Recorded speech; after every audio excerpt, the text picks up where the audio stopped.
नेता पनि अहिले आउँदैछ। हामी यस बारेमा आज विशेष खुलासा गर्न चाहन्छौँ।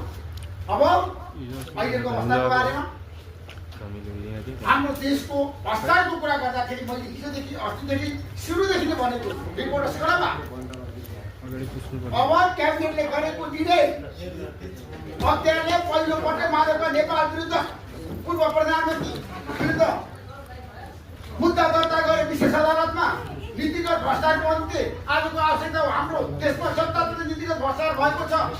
सिंहदरबारदेखि गाउँ गाउँमा भ्रष्टाचार छ।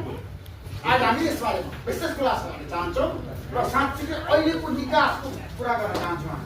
समस्याको समाधानको कुरा गर्न चाहन्छौँ।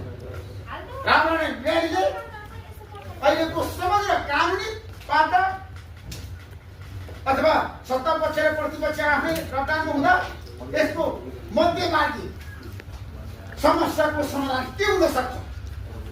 म माओवादी केन्द्रका प्रभावशाली नेता वरिष्ठ अधिवक्ता रामनारायण विजय लाग्न चाहन्छु।